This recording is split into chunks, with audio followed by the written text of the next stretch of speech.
A legend is leading this year's Thanksgiving Day Parade in Houston. The Grand Marshal, Carl Lewis, 9-time Olympic gold medalist in track and field, one of the greatest athletes to ever walk this earth. And ahead of this and any holiday feast, we can tell you Carl Lewis has a lot on his plate. Carl, we know how much you love Houston, but your reasons for loving Houston, have they changed over the years as we've gotten older? Yeah, they have. They've evolved. When I first came here for the first 20 years, it was really about what it gave to me in terms of the opportunity at this university with Tom Tellez and track and field and my Olympic career. It gave so much to me. But it's evolved now to what it's giving to the world. I love the diversity, I love the food, I love the cycling, I love the fact that it wants to be and has become an international city. And it's a fun place to live in, a fun place to be a part of. And that to me now is exciting as I'm getting older. It's going to be a great place to be as I get older. Being the Grand Marshal of a parade, you're not new to this. 1997, right. I looked it up, Tournament of Roses. Yes, Tournament of Roses. Now that's a long time between waving. Do we need to stretch and get ready for this? Look, I'm 63. I need to stretch and get ready for everything. Are you kidding me? No, it's exciting. I mean, I love, like I said, I love the city, and I think it's so important that we showcase all the things that we do. We were at the Olympics just recently, obviously in Paris, and we had two Olympic medalists from the University of Houston. And so just to be able to represent not only what I've done in my career, but what the university's doing, how it represents the city, and just to be a part of that is very special. Athletes are always saying, I'll think about all these accolades when I'm done. Being the Grand Marshal of a parade, for example, does it mean more to you now than when you were competing because you were just going a mile a minute? Well, what happens is that you've run out of things to be given. So I don't believe that. Well, I've been retired now since 1997. Almost 30 years. So all of the Hall of Fames and all these awards have already happened. And so when you have something like this, it's very special because basically, even being a young man still, there's really not much left to give. And so when your city where you've been, I spent over 30 years of my life here, wants to honor you and pick you a part of something that's very special, then it is great to me. But there is a lot that you have to give. That's one of the reasons I imagine why you're here coaching. Yeah. Are the kids, do you have to seek them out when it comes to providing instruction, or do they come to you? How does that work now? Have kids changed from when you were at their age? Oh yeah, kids have changed since I've been coaching, only 10 years. The thing is that I have a pretty good system here that's been successful. I have to recruit like everyone else. We reach out to kids, I respect them. I find ways to meet them where they are, and that is through social media and everything. And I'm not one of these, I'm old school. I'm not, I'm real school. And the reality is that the basics of life never change. Discipline, structure, being honest with the kids. One of the things that I have is that this is a job I basically started as a volunteer, and in reality, that's what it is because it takes up so much time and so much energy. I could be just home. So it gives me a freedom to be honest. I always remind the kids, look, if they fire me, I'll be on vacation, not looking for another job, okay? So it gives me the freedom to be honest with them up front. But there's a couple of core things that are important. You leaving here a better person than you came. Number two, every single student athlete I deal with, I tell them, I will coach you your entire career for free, but you have to get your degree. And if you don't finish and get your degree, well then you don't need to be a part of this program. I'm a college coach, and if you come in with the idea that everyone can win, only 1% or so go to professional, but 99% and 100% can get a degree, and that betters their life. So that's the stance I take. And I think the parents respect it. The great thing about it, as college sports changes dramatically, it's helping us because we recruit high school kids.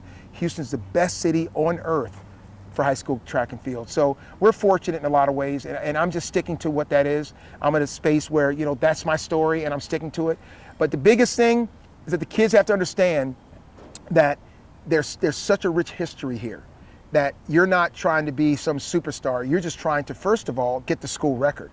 And then secondly, take that and become the best person you can be in life. Speaking of history, your newest pursuit is to the fundraising for Tom Tellez, a commemorative bust and a garden. You've spoken many times about what he's meant to you. Right. I'm talking to you to appeal for someone that's very special to me. This special person, the most wonderful coach, of the 20th century in track and field, Tom Tellez. Tom Tellez was my coach, my mentor, my friend. And without his support and the University of Houston system, you wouldn't even know me. So I'm talking to you about something very special. We're doing a statue for Tom to be on the campus. So I'm appealing to all of you to help.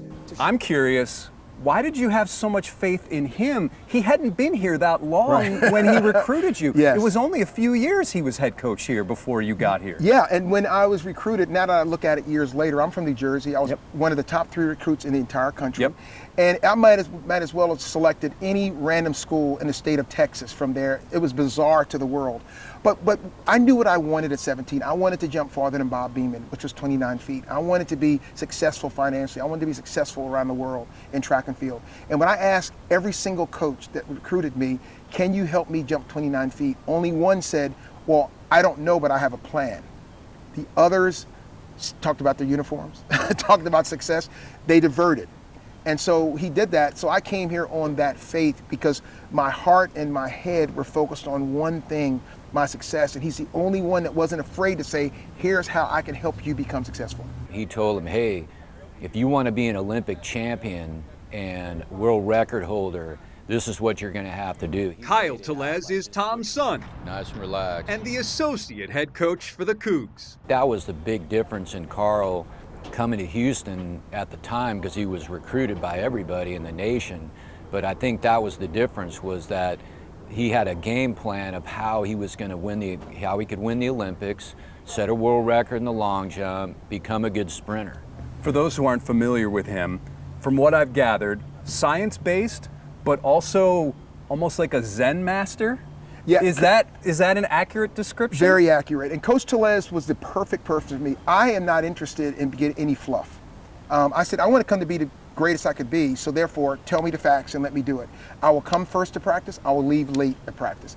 And so he was like that. So when I had a bad day, I don't need anyone saying, it's okay, son. I want someone to say, here's what you did wrong and let's not do it next. Perfect person for me. Everyone that got around it, most kids may not be able to understand that part of it, the seriousness of it. But the ones that did, man, they flourished. And I think that every kid now needs that kind of serious and honesty, because we're in sports now, and the kids and young people have so much power. They make so much that oftentimes we as adults forget the fact that we're the adult, and we start getting sucked into the fact that, yeah, but I need them. But once you start saying, I need the kids for my livelihood, then you're off track. It doesn't matter what that livelihood is.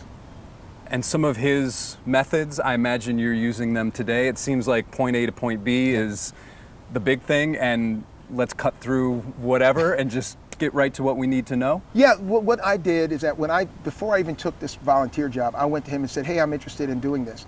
And the first thing he did is he gave me a pile of papers like this, scientific papers about running and jumping, and said, I'll see you in a few weeks. So that's what I respected. It wasn't like, oh, you're just going to go coach. No. I feel like because of the way he taught me. Did he know that you would read that? Oh, absolutely. Okay, so it wasn't a test it wasn't a test let saying, me see if he'll do it. Let me see if he'll do it, right? It wasn't that. He knew that I'd be serious about this because he knew that when I retired, I had no interest in coaching. Okay. So the fact that I said it's like, he must really want to do this. And so the thing about it is that for the first couple of years, I invited him all the time, and whenever he came to the track, I would stand back and watch him coach, because it's just one thing. So now I look at myself as a teacher. I'm teaching Tom Tellez's system and science-based, not guessing and all that stuff, but science-based system. And so I'm a teacher, and I want you to learn that system. So the first thing I always say to an athlete when their race is over, what did you think of your race? And so if they don't understand what I'm teaching them or get it, then ask me, make sure, I want you to know that. I'm a teacher, and I'm teaching you to know everything that I know. There was a video that was recently posted of you, and you mentioned how now in your 60s, you're willing or want to try things that you normally wouldn't do. How are we doing with that, and what's left to do? Right. Or is it such a big list we can't get through all of it? Well, that's a great thing. I started with trying to bench press 300 pounds at 60. I did 285. Okay. I skydived at 61. Woo! At 62, I started working on doing a split, which I'm still in progress because, I don't stretch like I used to. Now the next will be, I'm going to scuba dive 63 feet. So I'm taking scuba diving lessons to do that before I turn 64. And then I will figure out, because I will bump into something and say, you know what, I ought to do that. So I don't really know what the next one will be. I just know the scuba diving is next. And I just think what it does is it makes me do something. When I wanted to lift 300, it made me get out there and get in shape. Now I ride a lot, I bike a lot. I've been doing that for years. That may be the next challenge. You know, maybe at 65, bike 65 miles on my 65th birthday. You know, there are all these things, but it's I'm an athlete, I'm a competitor, and I will perform better in life with competition. And coming up, it's Carl's reaction to video from our KHOU 11 News Archive. Video which hasn't been seen in years. I have not seen Muffet in 40 years. Saturday night, Carol broke. I got some old videos here. Hold on. These are KHOU videos. Did you convert them to color? You colorize them? Oh, with Matt, probably with Matt. Oh my goodness, old Santa Monica stuff.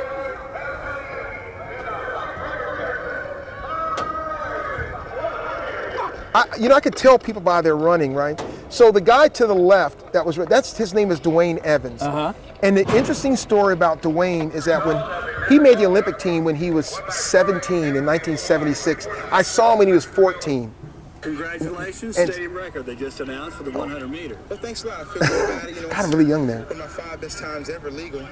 And my back hasn't bothered me the last 2 days, so I'm just glad I was able to work out enough to run well. That's what happens when you're a long jumper. jumper. Do you like this track that much? Is that why you keep coming back here? Well, it's definitely a track I like. I've trained here. I learned how to long jump for here. So you know, watching myself, I'm so young. Wow. I have to be like 21 or 22 there. This is 1983, I believe. Yeah, 20. I was 21 there. You've been concentrating. Wow. Well, it's coming along very well. I think that there's some distances I have in me as far as long jump. But think about this. At that time, I'd already decided to try to go for 4 gold medals, but hadn't announced it. So the world didn't know yet. Coach Tellez and I had already started working on it.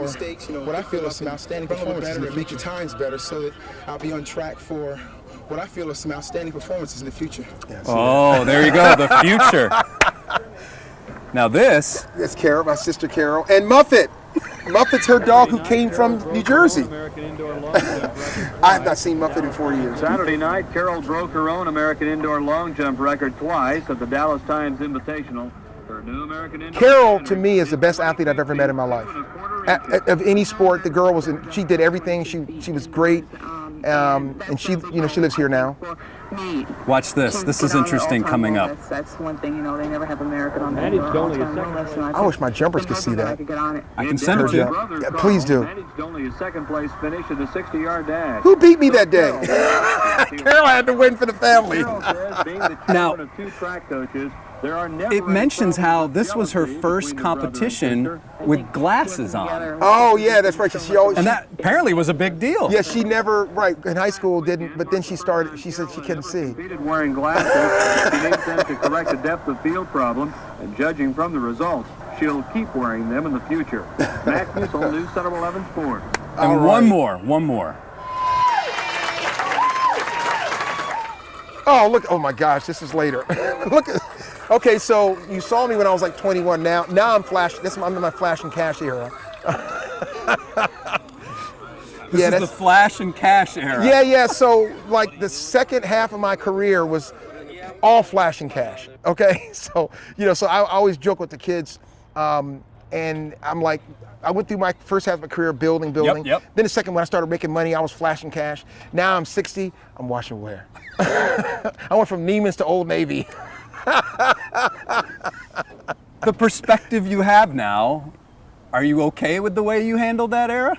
The thing is that I look at that, when I look back now, we're doing my documentary, and it talks about deeply into that era. Good teaser right there. Deep into the era. And what I'm proud about is the lack of fear to do a lot of things that's normal now. Normal. What I did 40 years ago was crazy, but now it's completely normalized. The hair, the vision, so therefore it was very challenging then. And also, I was such a young person. We didn't have social media, obviously, so we couldn't control what was being involved and said. We didn't have managers, we didn't have branding, but all this stuff I was doing, not knowing that's what it was.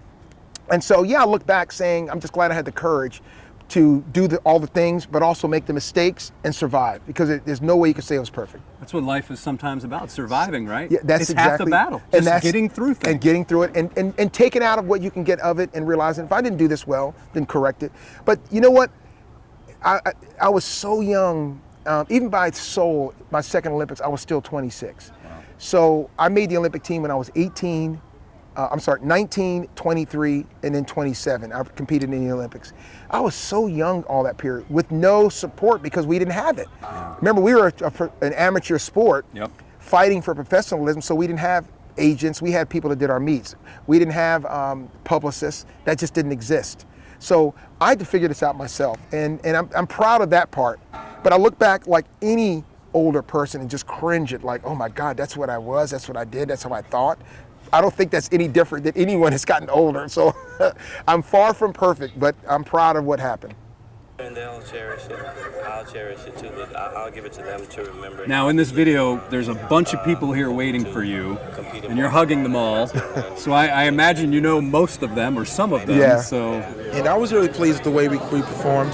I mean, I went there and did my best. Joe did his best, and we came home with the golds, and we were very successful, and that's really the main thing. And it's really proud for me because of the last 6 medals in the Olympic Games, 100 and 200. Coach Tellez has coached 3 of those 6 medals, so that's a major accomplishment also.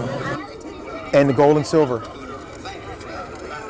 Oh yeah, so that was my brother-in-law. I mean, my uncle, my father's, my brother's father-in-law. Yep, there. Oh my goodness, all these. Yeah, look at all the people. This is really nice. It's wonderful. I look back on that period, and I eliminate any negative. I do. Because it's like 80-20, positive and negative, but most of people's lives are 80-20 or 60-40 or whatever. So because I'm in a space now where things turned out really well, I can eliminate the 20. And when I started coaching, a lot of the same people were still there that I couldn't wait to get away from. And I'm like, dude, don't these people die? What's up with that? But the first thing I said is that now I'm in my 50s, I'm gonna walk right up to them and say, hello, how are you doing? I'm the jolly old man. Because, you know, and I know people are like, how in the world can you do that? I said, because I won. I won in the long run. I'm okay, I feel great, my life is good, I'm happy, I can do anything I want now. I won in my life, you know, so therefore, why shouldn't I be nice? And ahead, it's what Carl Lewis sees in the mirror each day, and it has everything to do with his parents. I think one of the things I like about this stage of my life is that I'm doing a lot of things I never thought. I never wanted to coach. Carl Lewis, Olympic legend, yes, but he was such an exceptional athlete. He was also drafted in 2 other sports, basketball by the Chicago Bulls and football by the Dallas Cowboys. Did the Cowboys contact you before the draft? Great question. So first of all, you know, just to tell everyone, I'm a lifelong Eagles fan. So starting with Roman Gabriel. Okay, so to this day, by the way, so I'm not going to throw in too much shade. Anyway, they did contact me, and we did talk. But 2 things happened, and this just tells you how the world has changed. Number 1, it was Tex Schramm, and he said we had Bob Hayes, who I had met. We could give it a shot, and so I listened, and it was 84, so I wasn't going to do it then. And then I said, well, who's your highest paid player? And he said, Tony Dorsett. And he told us what Tony made. And I actually made more than that year as a track athlete. So I said, well, here's the deal. Ultimately, the decision was I had the best blockers in the history of sports. They're called those white lines that let no one come in. So I did that. They invited me to training camp to watch, but it was during the Olympic Games. But very cordial conversation. And a lot of the kids now, when they hear that, they're like, you were drafted by them? And then to be drafted by the Bulls as well on the same draft as Michael Jordan, which is kind of weird. But it's just an interesting time. I had a fascinating life, and I'm happy that I could share that with these kids now. When you look into the mirror, what do you see now when you look in the mirror? I try not to see someone that's 63, but I see someone that's constantly evolving.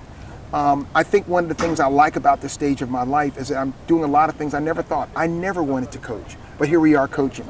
And the people that I'm the most proud of, the most I admire the most are my parents. My mother was a trailblazer for women's rights and things, and my father, and they were tremendous. They were public school teachers and track club. That was their life. And now I am 60, in my 60s, and guess what? I've become my parents, the people I admire the most. So that's a happy thing. Carl, thank you so much for the time. Great, thanks, man. I appreciate it.